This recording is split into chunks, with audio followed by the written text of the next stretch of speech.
A'udzu billahi minasyaitonir rajim. Bismillahirrahmanirrahim. Assalamualaikum warahmatullahi wabarakatuh. Alhamdulillah wassalatu wassalamu ala Rasulillah sallallahu alaihi wasallam. Bagi yang akan berangkat ke tanah suci, baik itu haji atau umrah, ingat Rasulullah SAW mengingatkan kita ada 3 golongan yang disebut dengan tamu-tamu Allah. Pertama, orang yang angkat senjata jihad di jalan Allah, berperang. Yang kedua, orang yang berangkat haji. Yang ketiga adalah umrah. Itu yang disebut dengan tamu-tamu Allah. Ketika kita menjadi tamu Allah Azza wa Jal, tuan rumah tahu isi hati kita. Allah Subhanahu wa taala berfirman, "Wa laqad khalaqnal insana wa na'lamu ma tuwaswisu bi nafsi wa nahnu aqrabu ilayhi min hablil warid." Dan kami telah menciptakan manusia, apapun yang terbesit dalam hati dan pikiran manusia kami mengetahuinya, dan kami lebih dekat dari urat yang ada di dalam leher kita. Hati-hati dengan pikiran yang ada dalam hati dan pikiran kita, Allah Maha mengetahuinya. Maka yang terberat adalah bagaimana kita menjaga hati dan pikiran kita. Allah Subhanahu wa taala berfirman,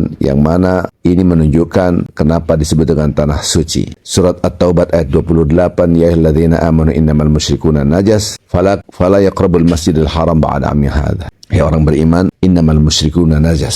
Sesungguhnya orang-orang musyrik itu najis, maka janganlah mereka mendekati Masjidil Haram setelah tahun ini. Artinya tanah suci, suci dari kemusyrikan. Musyrik artinya membesarkan selain Allah Azza wa Jalla. Ketika orang itu membesarkan selain Allah, itu adalah najis. Oleh karenanya kita harus mengerti kenapa orang itu ke tanah suci bertalbiyah. Talbiyah itu membersihkan hati kita. Jangan sampai kita tidak mengerti pesan yang sangat mendasar dalam talbiyah. Talbiyah itu laksana kita sakaratul maut menghadap Allah. Labbaik Allahumma labbaik, ya Allah aku datang memenuhi panggilan Engkau. Maka kita seakan-akan dipanggil oleh Allah, inna lillahi wa inna ilaihi raji'un. Datang ke tanah suci itu gladiresik kematian. Maka jangan sampai kita wafat dalam keadaan membesarkan selain Allah. Baru kita paham, man kana akhiru kalami la ilallah dakhala jannah. Barang siapa yang akhir perkataannya la ilallah, dia akan masuk surga. Maka yang dibesarkan Allah, bukan selain Allah. Syirik artinya adalah membesarkan, mengagungkan selain Allah. Siapa yang selalu kita besarkan? Hawa nafsu kita. Yang kita besarkan pertama kali adalah diri kita sendiri. Inilah kemusyrikan yang berbahaya. Tanpa kita sadari, kita ikuti apa yang saya mau, bukan apa yang Allah mau. Padahal hidup adalah menjalankan dan memperjuangkan semua keinginan Allah, bukan keinginan diri kita. Dan tidak ada di situ yang kontradiksi antara kita, yaitu kepentingan kita, dengan Allah. Semua yang diinginkan oleh Allah dalam aturan-aturan Allah pasti itu membahagiakan dunia akhirat kita. Semua perintah-perintah Allah pasti membawa kebahagiaan dunia dan akhirat, membawa dan mengandung kebaikan dunia dan akhirat, mengandung keuntungan dunia dan akhirat. Sebaliknya, semua larangan-larangan Allah pasti menghancurkan diri kita dunia dan akhirat, menyengsarakan dunia dan akhirat, mengandung kerugian, kesengsaraan, kehancuran, kerusakan dunia dan akhirat. Maka ikuti semua keinginan Allah, walaupun kadang-kala hawa nafsu kita bertentangan dengannya. Maka itu banyak orang tanpa disadari dia menunjukkan who am I, inilah saya. Kualitas ibadah kita sangat tergantung dengan hati kita. Yauma la yanfa'u malun wala banun illa man atallaha biqalbin salim. Ketika kita menghadap Allah, suatu hari kita akan menghadap Allah, tidak akan ada manfaatnya harta kita, anak kita, semua, kecuali yang membawa hati yang bersih. Maka itu tanah suci, suci dari segala bentuk kemusyrikan apapun. Dan kemusyrikan yang tanpa kita sadari adalah membesarkan diri kita. Maka ketika kita ucapkan labbaik Allahumma labbaik, labbaik la syarika laka labbaik, ya Allah aku datang dipanggil Engkau, tidak ada sekutu bagi Engkau, tidak ada yang aku besarkan, hanya Engkau saja. Tidak ada setitik pun yang aku agungkan, makhluk-makhlukmu termasuk diriku, hanya Engkau saja, la syarikalak, tidak ada sekutu bagi Engkau, tidak ada teman bagi Engkau. Walam yakul lahu kufuwan ahad, tidak ada kawan bagi Allah, tidak ada syarikun, yaitu teman bagi Allah, tidak ada sekutu bagi Allah, hanya Allah saja. Maka itu kita harus paham. Ingat hadis Rasulullah SAW ketika mengatakan kepada Abu Bakar, ya Abu Bakar, la syirk fikum akhfa min dabibin namar. Bahwasanya kemusyrikan, bentuk kesyirikan itu lebih tersembunyi dari jalannya semut. Kalau di atas kulit kita semut, maka kita tidak terasa. Tanpa kita sadari, dalam perilaku kita, tutur kata kita menunjukkan inilah aku. Itu bentuk kemusyrikan yang tidak kita sadari. La syirk fi hadhil ummah akhfa min dabibin namlah. Sesungguhnya kesyirikan pada umatku ini lebih tersembunyi, lebih tidak terasa daripada merayapnya semut hitam. Jadi semut hitam berjalan di atas batu licin yang hitam dan di dalam kegelapan malam. Allah Akbar. Berarti tanpa kita sadari ada kesyirikan di dalam perilaku kita, tutur kata kita menunjukkan inilah aku. Sementara tanah suci dari kemusyrikan. Maka apa yang menyebabkan Anda membesarkan diri Anda? Aku patut dipuji. Aku ini seorang yang berilmu, orang yang punya harta, yang punya jabatan. Aku ini cantik, aku ini ganteng, aku ini... Nah ini tanpa disadari. Padahal la ilaha illallah. Tidak ada yang aku besarkan, tidak ada yang aku puji, tidak ada yang aku lulukan, tidak ada yang aku sanjung selain Allah, hanya Allah. Maka kata-kata kemusyrikan adalah najis, itu yang berat. Harus kita bersihkan diri kita. Innal hamda wan ni'mata laka wal mulk la syarika lak. Innal hamda artinya seluruh pujian, wan ni'mata seluruhnya, semua nikmat apapun, wal mulk semua kerajaan, kepemilikan, laka milik engkau. Jadi kita langsung berhadapan dengan Allah, aku dan engkau, milik engkau, la syarika lak, tidak ada lagi sekutu bagi engkau. Jadi pujian milik Allah, nikmat milik Allah, kepemilikan tidak ada, milik Allah semua, kerajaan langit dan bumi serta isinya milik Allah. Mampukah kita bertalbiyah dengan hati? Nah itu yang berat. Jangan sampai yang sudah diperingatkan oleh Rasulullah SAW, ada di antara umatku yang mengucapkan labbaik Allahumma labbaik, ya Allah aku datang memenuhi panggilan engkau. Dijawab oleh Allah, la labbaik wala sa'daik, tidak, aku tidak menerima engkau dan tidak mendapatkan kebahagiaan apapun dariku. Padahal lisannya sudah bertalbiyah, fisiknya di tanah suci, tapi dia tidak diterima oleh Allah karena dia najis. Kenapa najis? Karena membesarkan selain Allah, membesarkan dirinya, saya ini orang kaya, saya ini orang punya, saya orang mampu,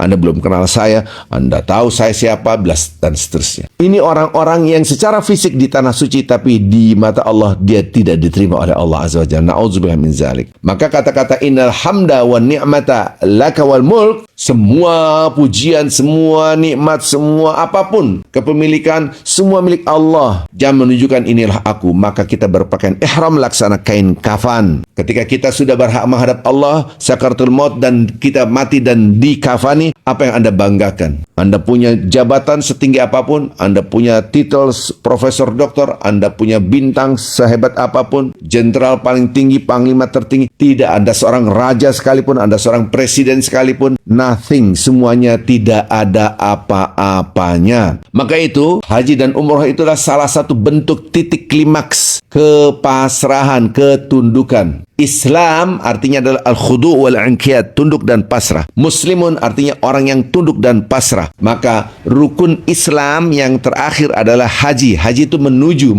kemana? Ke Baitullah, maksudnya menuju ke rumah Allah, menuju ke tempat yang diagungkan, asy-syai'ul mu'azzam, sesuatu yang dibesarkan, yang diagungkan, yaitu tanah suci. Maka ketika kita haji atau umroh itu menuju kepada Allah, laksana kematian. Maka ketika kita wafat, kita pakai ihram, laksana kain kafan, apa yang kita banggakan? Nothing. Maka persiapan yang paling berat yaitu bagaimana membersihkan hati kita ketika kita datang ke tanah suci. Mau masuk ke tanah suci masih jauh, yaitu di miqat.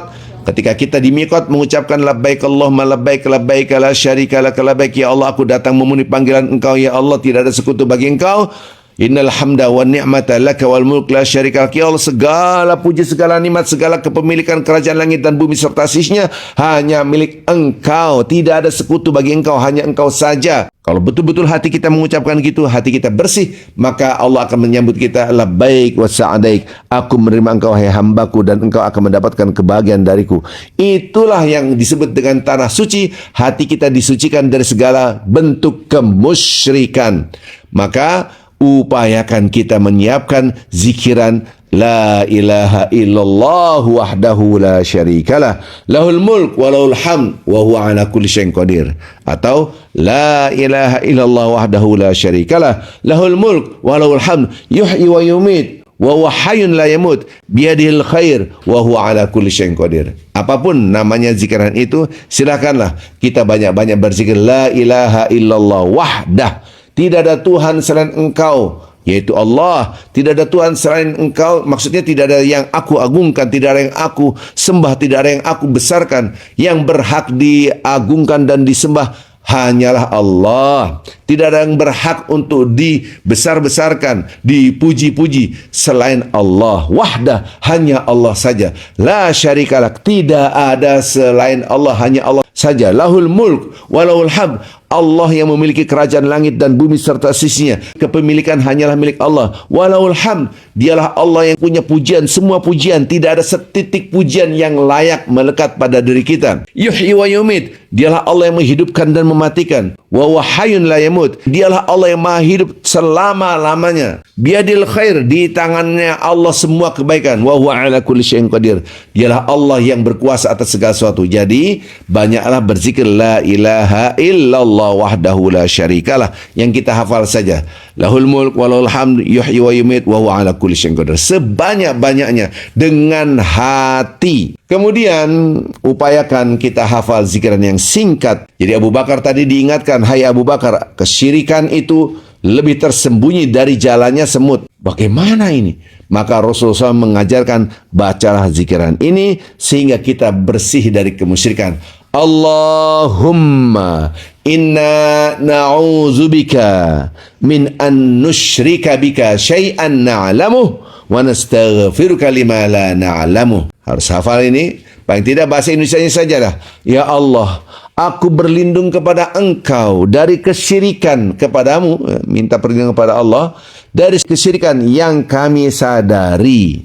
Dan ampun ya Allah, mohon ampun dari kesyirikan yang tidak kami sadari. Jadi kita minta perlindungan kepada Allah Azza wa Jalla. Ya Allah, lindungilah kami dari kesyirikan yang kami sadari.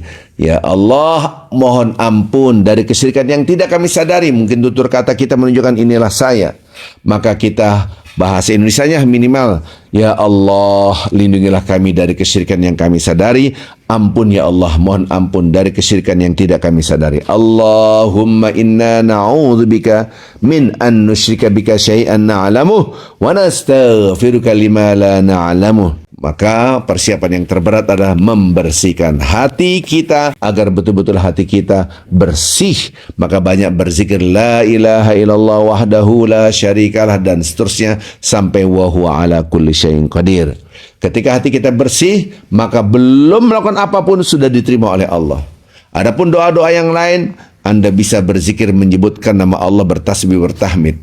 Ketika tawaf, sa'i dan seterusnya, Anda yang penting membesarkan Allah, bertahmid, bertasbih, bertahlil, kemudian bersalawat. Tidak ada keharusan tawaf pertama harus doa ini, tawaf kedua harus doa ini, sa'i putaran pertama ini. Tidak ada keharusan. Yang penting kita banyak-banyak memuji Allah dan bersalawat pada Rasulullah SAW, kemudian beristighfar. Cukup subhanallah, walhamdulillah, wa la ilaha illallah, wallahu akbar, wa la hawla, wa la quwata illa billahil aliyil azim.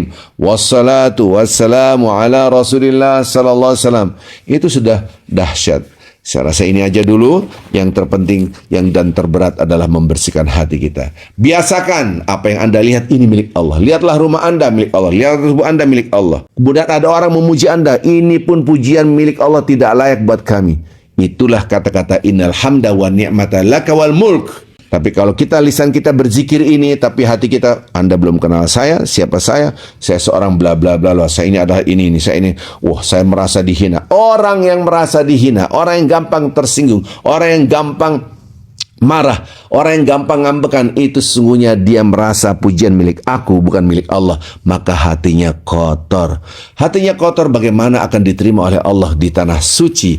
Maka suci dari segala bentuk kesyirikan. Surat At-Taubah ayat 28 menjadi patokan kita. Dan kita semua mari banyaklah berzikir ketika kita membesarkan Allah. Rasakan kita kecil. Allahu Akbar, Allah maha besar, saya kecil. Subhanallah, maha suci Allah, saya pasti salah.